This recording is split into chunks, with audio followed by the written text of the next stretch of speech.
Vamos abrir a Bíblia na primeira carta de Paulo. Ainda estamos no capítulo 1 de 1 Timóteo, capítulo 1, versículo...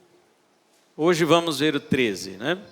Na semana passada nós lemos do 12 ao 17. Mas nós já meditamos no versículo 12 e agora vamos para o versículo 13. Irmãos, na sua Bíblia, obviamente está traduzido, está correto, né? Mas eu vou ler aqui literalmente, como está no grego. Diz assim, leia, mas preste atenção aqui que você vai ver alguma diferença, mas essa diferença é essencial para a nossa pregação de hoje. Diz assim, o antes, sendo blasfemador, perseguidor e violento, mas fui misericordiado, porque, sendo ignorante, fiz em incredulidade. É diferente, né? Mas, no fim, da mesma coisa. Vou ler de novo assim. O antes, sendo blasfemador, perseguidor e violento, mas fui misericordiado, porque, sendo ignorante, fiz em incredulidade. Amém. Podeis sentar? Glória a Deus. Na semana passada, nós vimos como que o apóstolo Paulo agradecia a Deus. E a sua gratidão diante do nosso Deus era porque Jesus Cristo deu a ele força para que ele fosse trabalhador no ministério, na diaconia, no seu apostolado, no seu evangelismo, nas coisas que Deus chamou Paulo para fazer.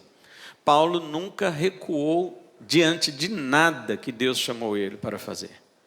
Nós vemos que ele curava enfermos, expulsava demônios, Paulo pregava o evangelho, o apóstolo Paulo nunca disse não para Jesus, embora Jesus já disse não para Paulo. Jesus disse para Paulo, não vou tirar o espinho da sua carne. A palavra espinho ali no grego é uma farpa, é uma estaca, não é um espinho, uma coisinha, é um pedaço grande de madeira, quando você passa a mão ao contrário da madeira e entra aquela farpa ali e não sai nunca mais. E Paulo pedia a Jesus para tirar e Jesus disse, não, 3 vezes, não. Na terceira vez, a minha graça não é o bastante para você. E Paulo aprendeu a distinguir entre viver debaixo da graça e viver debaixo do sofrimento. Irmãos, isto é uma coisa que a cristandade atual não sabe distinguir. Ela não sabe distinguir o sofrimento da graça de Deus. Ela acha que a graça de Deus só existe se você não sofrer. É isso que a geração atual de crentes pensa. Mas vamos falar desse texto aqui. O que o apóstolo Paulo está primeiro agradecendo no versículo 12, agora no 13, ele está reconhecendo sua miséria. Nós não falamos isto na semana passada, que esse primeiro ponto, nós íamos dizer que o principal dos pecadores dá graças pelo seu chamado, mas agora, o principal dos pecadores, em segundo lugar, reconhece a sua miséria e a graça superabundante. Irmãos, como é difícil hoje uma pessoa se reconhecer miserável. Hoje, a psicologia moderna, ela colocou os seres humanos para pensarem que eles são bons. Você pode, você consegue. Aí os psicólogos cristãos colocam Deus, com Deus na frente vai dar tudo certo. Deus na frente. Deus na frente de quê? Na frase? Hoje nós temos inúmeras pessoas que nem mesmo têm comunhão com Deus, mas elas dizem, com Deus na frente vai dar tudo certo. As pessoas não se reconhecem miseráveis por 2 motivos. Ou porque elas são tontas demais, cegas demais, para reconhecer que estão na desgraça, ou elas são petulantes demais para reconhecer que estão na desgraça. Das duas, ou a pessoa é muito cega e tonta, ou ela é muito ignorante e orgulhosa. E veja o que Paulo diz. Ele diz que ele era um blasfemador, Mas eu quero dizer para os irmãos que ninguém pode reconhecer que estava no erro se ele não for trazido para o lado certo. Eu digo isto não por causa somente do apóstolo Paulo, que por si mesmo nunca poderia descobrir que estava errado. Paulo não achava que estava certo? Ele achava. Perseguia os cristãos achando que estava fazendo um favor para Deus. Paulo precisou ser tirado do reino do diabo, do reino das trevas, para ser trazido para o reino de Cristo, o Filho do amor de Deus, para então reconhecer que estava no reino do diabo. Mas antes ele achava que estava no reino de Deus. Talvez seja esse o caso da imensa maioria dos cristãos de hoje. Eles pensam que estão no reino de Deus, mas eles só vão reconhecer que não estão depois que forem tirados de onde estão e trazidos de fato para o reino de Deus. Os irmãos estão percebendo como esse engano é muito pior do que aquele que já sabe que está perdido? Uma certa pessoa que já foi da nossa igreja há muitos anos, ele disse para mim assim: pastor, eu não quero mais ser crente. E a culpa não é da igreja, não é do senhor, não é da minha família, não é de ninguém, é minha mesmo. Eu que não quero mesmo. Eu sei que aqui é tudo correto, a Bíblia é a palavra de Deus, eu creio na sua pregação. A culpa é minha. Eu disse para ele: olha, meu irmão, se eu fosse você eu ficaria, porque é difícil encontrar alguém honesto assim. É difícil encontrar alguém honesto no cristianismo. Agora imagina honesto abandonando o cristianismo. Eu disse para ele: é estranho isso, porque eu tinha que chamar a tua atenção e estou te elogiando. Eu estou te elogiando por tua honestidade, mas continuo chamando a tua atenção porque você está indo para o mundo e o mundo está perdido. O mundo não vai se perder não, irmãos. O mundo está perdido. Jesus falou que o príncipe deste mundo será julgado?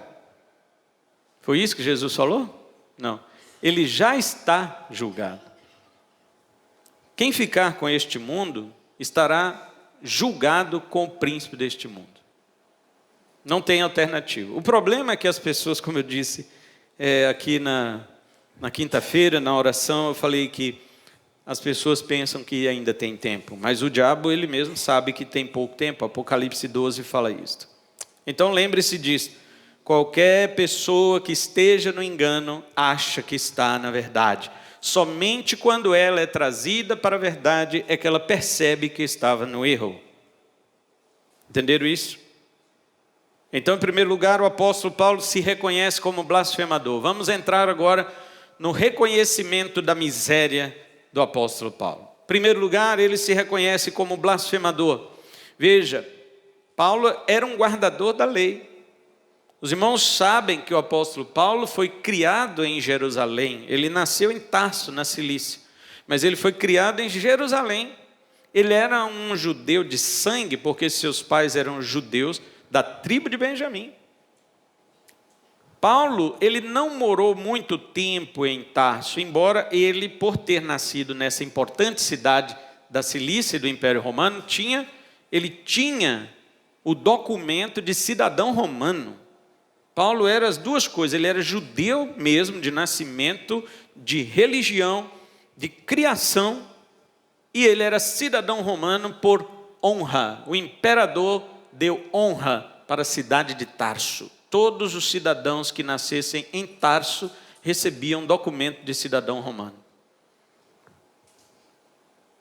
Se os irmãos leem o livro de Atos, vocês vão ver grandes e grandes perseguições contra o apóstolo Paulo, mas quando as autoridades romanas descobriam que ele era um cidadão romano, eles ficavam apavorados, porque não se podia espancar um cidadão romano. Mas Paulo diz o quê? Agora que ele está na luz, ele diz: eu era um blasfemador. Mas quando ele estava nas trevas, ele achava que ele era um blasfemador? Claro que não, irmãos. O medo de todos os judeus, como Paulo que conhecia a lei, qual o maior medo do judeu? Cometer o pecado da blasfêmia.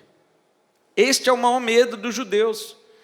eles reconheciam facilmente o pecado da blasfêmia e por isso eram detalhistas e exigentes consigo mesmos para não cometerem esse pecado. Mas por que Paulo se considerou um blasfemo? Então, enquanto ele estava no judaísmo, ele achava que os cristãos é que blasfemavam.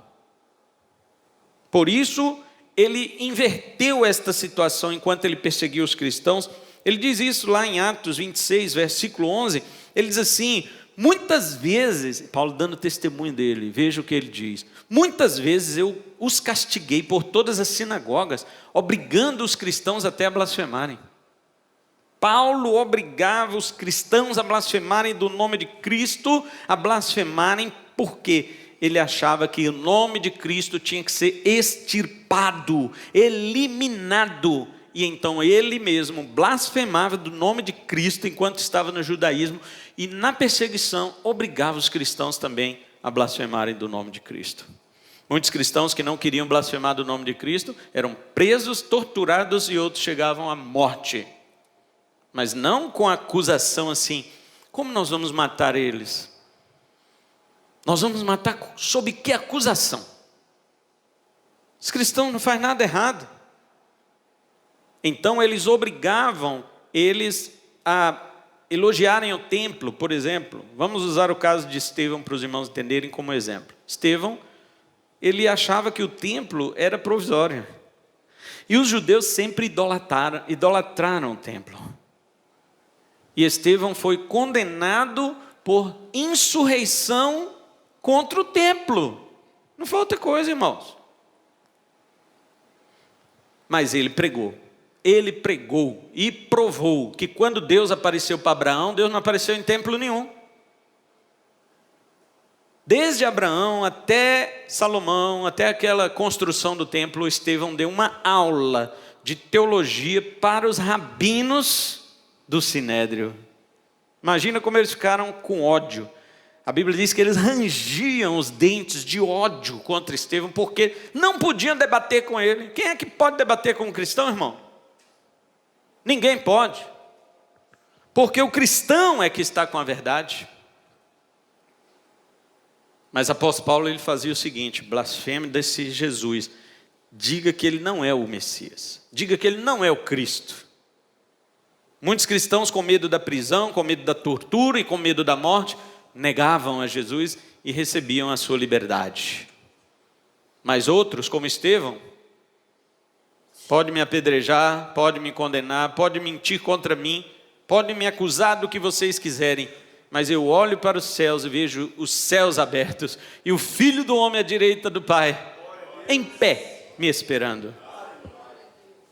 Pode fazer o que quiser. Tem crente que troca essa visão da glória de Cristo, visão beatífica de Cristo, o recebendo por uma liberdade provisória. Liberdade entre aspas, porque o mundo não dá liberdade para ninguém, porque ele mesmo é cativo da corrupção. O mundo é cativo da corrupção, do pecado. Como ele vai te dar liberdade? Você acha que liberdade é você fazer o que você quer, rapaz? Isso não é liberdade. A liberdade, ela consiste em ética. Tudo que as pessoas pensam que fazer aquilo que querem é liberdade, isso é um conceito completamente devastado pela sua própria prática. Porque se todo mundo é livre para fazer o que quer, vira anarquia, daqui a pouco um faz o que o outro não gosta, e o que o outro não gostou que aquele outro fez, não respeita que ele é livre para fazer aquilo, e vai lá e mata ele. Como é que é a liberdade? Aí vem outro e quer matar esse que matou aquele, mas ele não era livre para matar também? Está vendo? Não existe liberdade dessa forma que as pessoas pensam. Liberdade é fazer o que eu quero? Não. A liberdade é ética. A ética, ela fala do comportamento que existe dentro da pessoa, o mundo tem um conceito de ética. O conceito bíblico da ética é quando você vive debaixo das leis de Deus, debaixo das ordenanças da palavra e da Escritura Sagrada. Então, o apóstolo fazia isso com as pessoas antes de se converter. Ele dizia o seguinte: Jesus não é o Cristo, Jesus não é o Messias, blasfeme do nome dele agora. E o próprio Paulo também blasfemava. Ele xingava Jesus, irmãos. Paulo xingava Jesus igual muitos judeus até hoje xingam Jesus. Não gostam nem mesmo de ouvir o nome Yeshua ben Yosef, que significa Jesus, filho de José. Eles não gostam de ouvir nem esse nome. Quando você fala isso para um judeu, ele já se fecha todo, ele não quer mais ouvir você, porque acha que você vai pregar sobre o evangelho de Jesus Cristo para ele. Eles são assim. O Talmud blasfema de Jesus. A tradição oral dos judeus chega a blasfemar de Jesus, dizendo que Jesus era filho de Maria com um soldado romano, que ela traiu José com um soldado romano. Eles são assim ainda até hoje. Mas veja, quando Jesus ama uma pessoa, preste atenção nisso. Quando Jesus ama uma pessoa, ele não se importa que na sua ignorância essa pessoa fale mal dele. Ele não se importa. É a pessoa xingando Jesus, falando mal de Jesus, e ele olhando para aquela pessoa e dizendo: você não sabe o quanto eu te amo. Você não sabe o quanto eu tenho para você. Eu dei minha vida por você. É que você não sabe, mas eu vou te pegar. Eu vou te conseguir, porque eu amo você. E a pessoa está lá xingando ele, blasfemando. Em Mateus 12:32, Jesus diz assim: qualquer pessoa que falar contra o Filho, isso lhe será perdoado. Olha, que amor é esse? Ele diz: só não tem perdão aquele que falar contra o Espírito Santo, mas quem falar contra o Filho do homem será perdoado. Será que Jesus já estava pensando em Paulo? Já estava pensando em Paulo e dizendo isso: este homem vai blasfemar de mim, mas eu libero perdão para quem blasfemar de mim. E como Paulo era um eleito de Deus, logo ele não poderia cometer o pecado imperdoável, que era blasfemar contra o Espírito Santo, como cometeram os fariseus da época de Jesus. Aqueles fariseus para quem Jesus falou estas palavras, sim, blasfemaram contra o Espírito Santo e não tiveram perdão. Mas a misericórdia do Senhor é tão grande, que mesmo Jesus sendo blasfemado por Paulo, ainda assim preservou Paulo de blasfemar contra o Espírito Santo, a fim de obter o perdão de Deus. Que amor é esse, irmãos? E Paulo diz: eu fui blasfemador.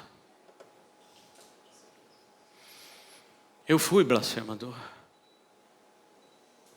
Mas como ele pode saber disto? Se ele blasfemava antes com convicção, porque estava nas trevas. Quem está nas trevas, repito, acha que está certo. Quem está nas trevas acha que está certo. Ele só vai saber que está errado depois que ele vier para a luz. Eu digo uma coisa para você: se você está em uma vida dupla, vivendo igreja e mundo, não pense que você está certo. Não pense nisso. Você não pode achar que está certo. Olha bem, mesmo que você hoje esteja cego pela escuridão das trevas que você vive, que você esteja tonto, ignorante, sem saber mesmo, você acha que está. Eu estou te avisando hoje que você não está. Mesmo que você ache que esteja, não está. Você pode sair dessa igreja hoje pensando que está, mas não está. Não pode dizer a Deus naquele dia do juízo: Senhor, eu achei que eu estava certo. Não, você não achou, você sabe que não está. Eu estou dizendo hoje para você. E naquele dia Deus vai te lembrar das minhas palavras.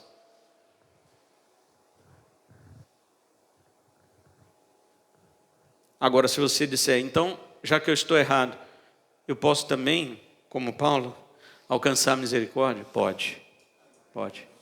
Aí sim, quando Deus te transportar para o reino do Filho do seu amor, aí você vai dizer assim: aquele pastor chato tinha razão, eu estava errado.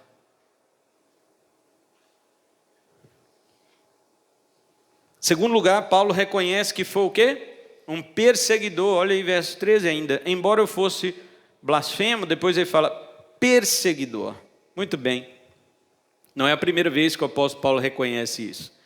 Em Gálatas capítulo 1 e o versículo 13, o apóstolo Paulo ele diz assim: vocês sabem como eu era quando seguia a religião judaica, como perseguia com violência a igreja de Deus, não media esforços para destruí-la. Paulo reconhece isso. Ele já havia dito lá em 1 Coríntios capítulo 15, versículo 9, veja a confissão de Paulo, irmãos. Paulo, eu digo e repito, depois que foi trazido para a luz, para o reino de Deus, ele reconheceu que estava no engano. Olha o que ele diz, 15, 9 de 1 Coríntios, pois sou o mais insignificante dos apóstolos. Aliás, nem sou digno de ser chamado apóstolo, pois persegui a igreja de Deus.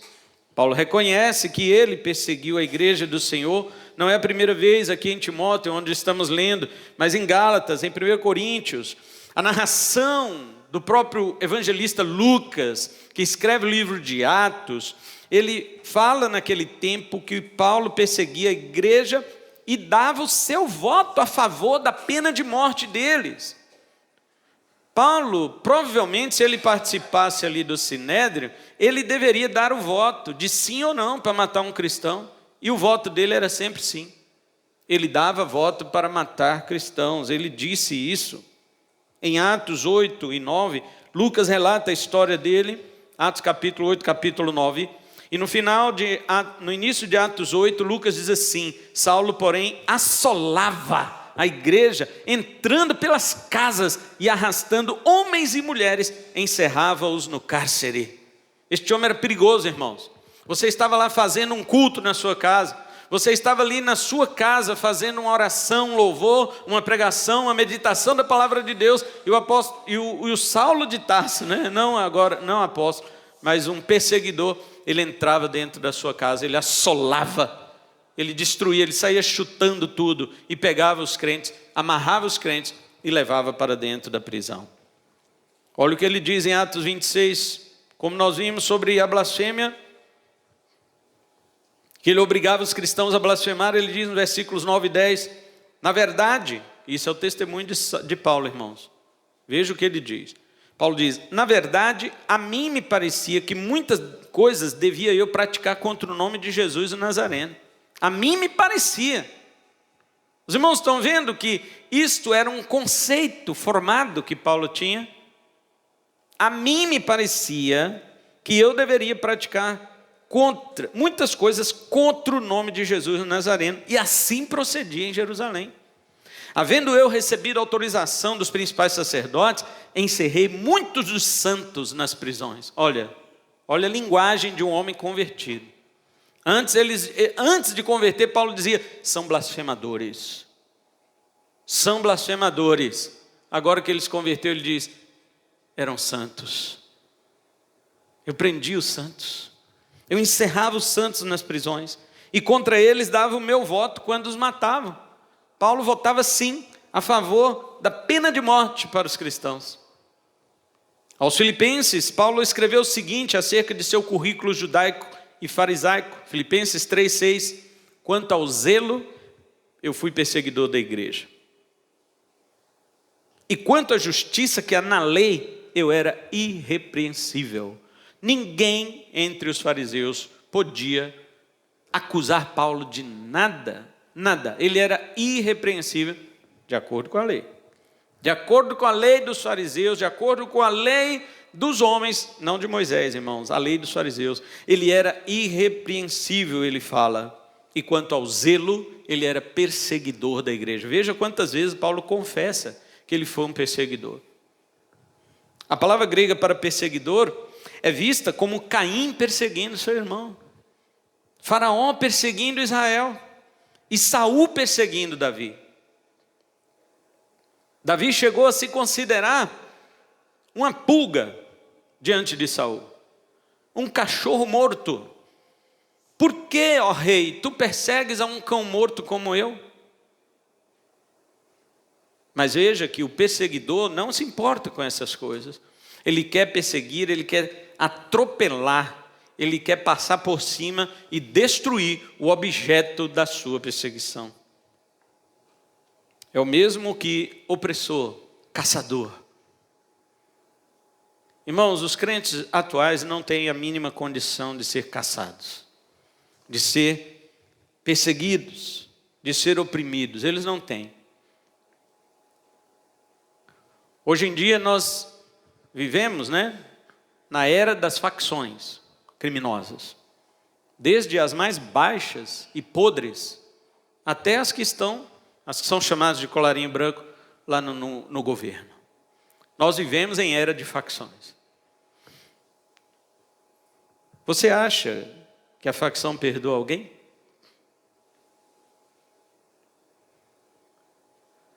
Não existe isso, irmão. Nas facções se paga com a vida. Você entra, mas você não sai. E quando uma pessoa recebe uma ameaça de morte, ela se muda da cidade. Mas com este governo que nós temos, as facções se estenderam por todas as cidades do Brasil. Todas.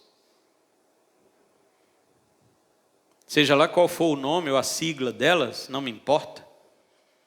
Elas dominam o nosso país atualmente. Aonde a pessoa fugir, terá alguém da dita facção que recebe a comunicação. Estou sabendo que fulano de tal está nessa cidade aí. Dá um jeito de eliminar. Agora imagine você, porque eu estou dando um exemplo somente, mas quando o anticristo vier, o anticristo vai fazer isso exatamente com os cristãos. As facções, por enquanto, perseguem pessoas que se envolvem com eles e não seguem as suas regras duras. Tem gente que acha isso bonito, Mas, quando o anticristo vier, ele vai vir contra a igreja. Não é contra as pessoas que usam drogas, que fazem tráfico de armas de pessoas, não. É contra quem prega o evangelho verdadeiro. O anticristo vai dizer, você quer pregar o evangelho? Então pregue nessa cartilha aqui, ó. Aqui você pode pregar.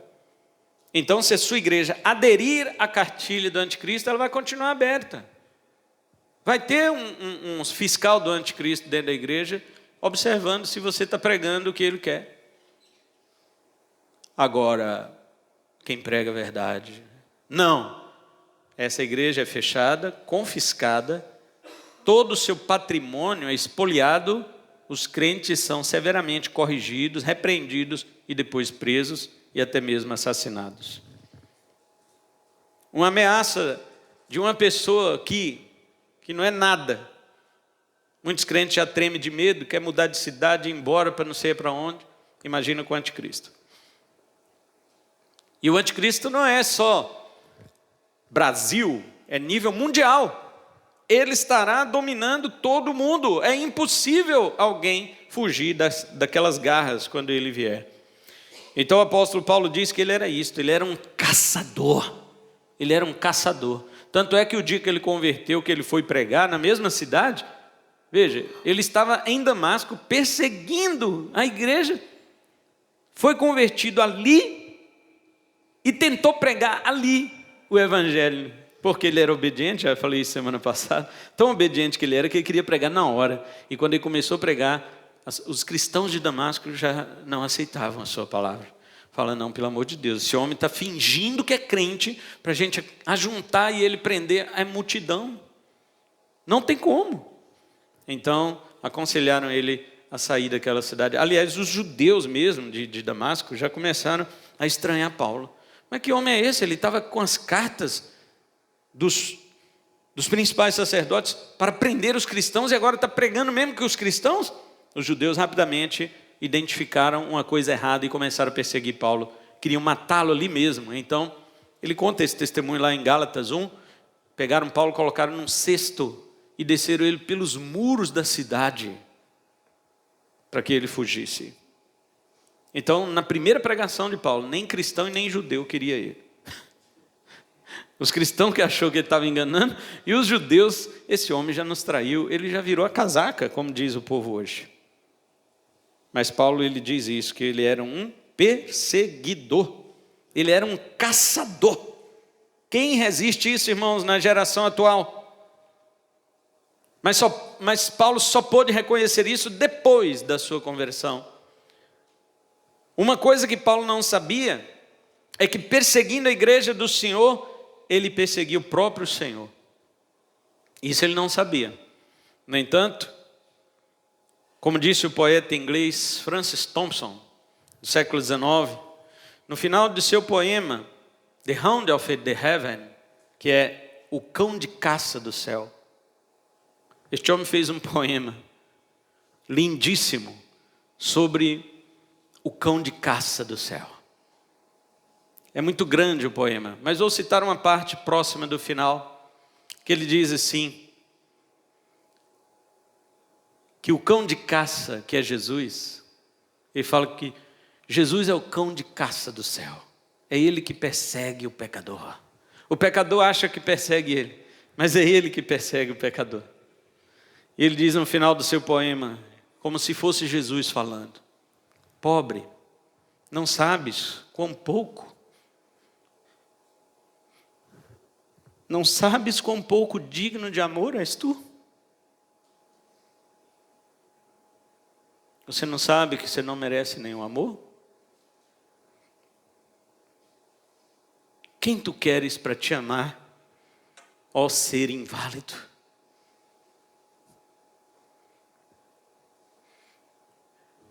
Eu acho impressionante os meninos, as meninas hoje, achando que as pessoas os amam. Eu sou verdadeiramente amado, sou verdadeiramente amada. Só pode ser amado com amor agape, verdadeiramente. E ele diz assim: quem você quer para te amar ser inválido? Exceto eu, somente eu.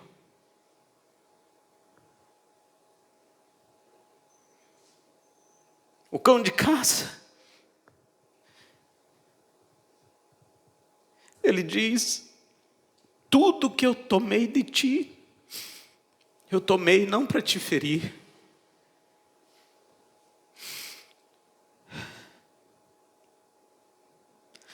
mas tomei só para que tudo você pudesse encontrar em meu abraço.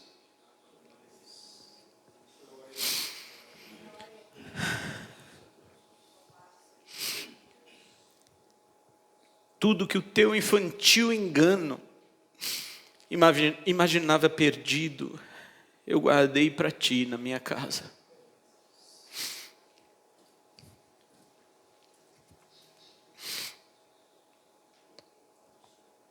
O cão de caça do céu, ele continua dizendo: levanta, segura minha mão, vem.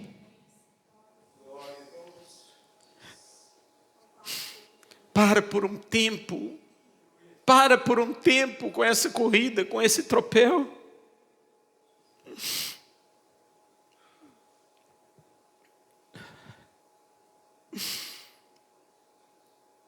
É minha tristeza, depois de tudo,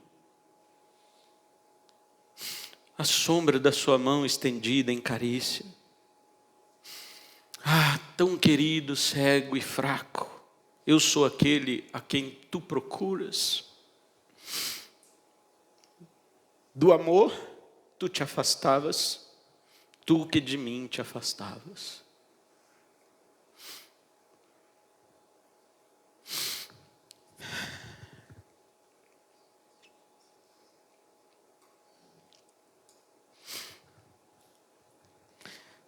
As pessoas se afastam de Jesus, como se afastam de um cão de caça, de um pitbull. Mas ele diz para você: quando te afastas de mim, você se afasta do único amor que você procura. É por isso que ele vai caçar você.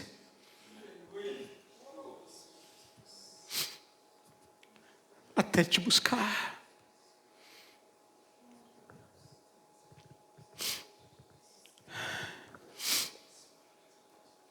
Em último lugar, o apóstolo Paulo diz que ele era violento. Algumas Bíblias traduzem insultante, injuriador, insolente. Isto que esta palavra significa agressivo, afrontador, ultrajante, petulante, malfeitor, desenfreado, impetuoso, desrespeitador. O termo é tão abjeto que pode significar alguém que tem prazer em ver o mal sendo feito a outra pessoa.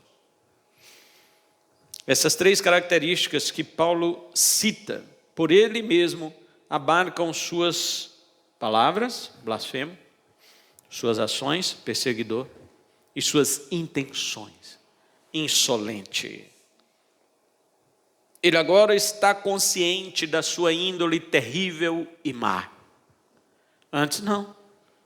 Ele achava que era bom, ele se julgava excelente, como ele alega em seu testemunho aos Gálatas, capítulo 1, 14, ele diz: e na minha nação eu ia além no judaísmo, eu excedia em judaísmo a muitos da minha idade, sendo extremamente zeloso das tradições de meus pais. O coração de Paulo era enganoso, assim como é de todo homem. Jeremias 17, 9. O testemunho bíblico é que não há ninguém que faça o bem. Até mesmo Paulo admitiu isso mais tarde. Romanos 3, 12.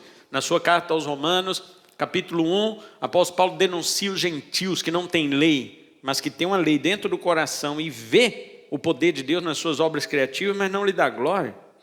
Segundo capítulo, ele denuncia os judeus que têm lei. Além de conhecer Deus pela natureza, pelo testemunho interior, eles ainda tinham uma lei que revelava Deus. Mesmo assim, eles eram contrários àquelas leis e quebravam essas leis. Ninguém pode ser justificado diante de Deus por si mesmo, seja por lei ou seja pela percepção do poder criador de Deus. Não pode. Paulo pensava que era bom demais, mas depois ele descobriu simplesmente que ele era mau. Ele era exatamente aquele a quem ele reprovava. Talvez você hoje também se enxergue como uma ótima pessoa. Mas eu digo, você é mau, eu sou mau. Nós somos maus. Você só vai ver sua realidade fatal depois que você estiver em um ou em outro desses 2 lugares que eu vou te falar. Você só vai reconhecer sua realidade fatal ou se você estiver agora mesmo do lado de Cristo. E eu não estou falando isso de boca para fora, porque o que tem de gente que fala que está com Cristo, bando de mentirosos, não estão com Cristo coisíssima nenhuma. Dizem estar, mas a pergunta pior e mais profunda é: Cristo está neles? Ou você está em Cristo e Cristo em você, e você vai perceber que você é mau, era mau e agora será bom apenas em Cristo. Ou então no dia do juízo você vai perceber isso tarde demais.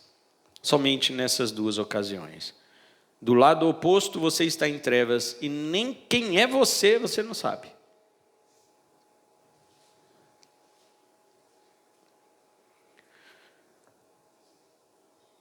Semana que vem, como nosso horário já encerrou, eu ainda vou ficar no versículo 13, porque nós falamos apenas de 3 características que Paulo reconheceu em si. Que ele era um blasfemo, ele era um perseguidor e ele era um insolente, ele era um malvado. É isso que ele está dizendo aqui nesse último ponto que nós falamos. Ele era um cara mau, ele sentia prazer no mal. Olha o testemunho que Lucas não viu. Lucas não viu Saulo segurando as vestes daqueles que apedrejaram Estevão. Lucas não viu isso. Mas Lucas escreveu porque Paulo contou para ele como foi aquele dia. Paulo que contou para Lucas, já arrependido. Escreve aí, meu filho. O Sinédrio matou um homem inocente. Eu segurei as vestes dos que o apedrejaram.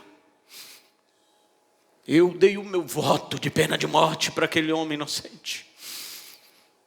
E o pior, escreve aí, Lucas, eu consenti na morte dele. E Lucas escreveu: e Saulo consentiu na sua morte. É assim que encerra o capítulo 7, bem no início do 8 de Atos. E Saulo consentiu na sua morte. Você sabe o que é isto? É um homem que tem prazer no mal, achando que é bom.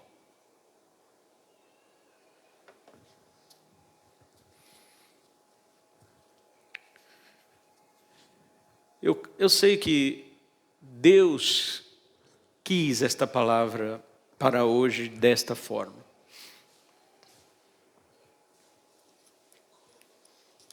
Talvez a ideia seria, vamos entrar na parte da misericórdia, porque ele diz, eu alcancei. Não, hoje não, domingo que vem, eu não vou estar aqui, o presbítero Marcos vai pregar, vou pregar em Ji-Paraná, mas no outro domingo nós vamos ver como foi que Paulo conseguiu a misericórdia do Senhor. Mas por hoje eu quero só deixar uma coisa para vocês aqui. Não ache que você é bom. Saiba de que lado você está. Em primeiro lugar, você, para saber se você, qual é o raio-x verdadeiro sobre você, você primeiro tem que estar no lugar certo. Você tem que estar no lugar certo. Para você saber se realmente o que é você. Para você ter certeza exatamente de quem é você. Porque veja, você não engana Deus. Ninguém engana Deus. Então hoje, nessa noite, eu quero deixar o exemplo aqui do apóstolo Paulo. Claro que eu estou pregando Bíblia, palavra de Deus, texto inspirado. Eu poderia dar também meu testemunho, poderia chamar algum irmão para dar um testemunho. Todos os que hoje estão na luz, eles sabem que eles estavam em trevas, que eles viveram em trevas. Mas quando estavam na treva, não sabia. Ou se alguém avisasse, ele não concordava. Podia até saber, mas não concordava. Até chegar o momento em que Cristo, o cão de caça do céu, persegue até encurralar, como fez com Paulo. E o traz para a sua presença. Limpa os olhos dele e diz, olha para trás. Olha o reflexo de quem era você.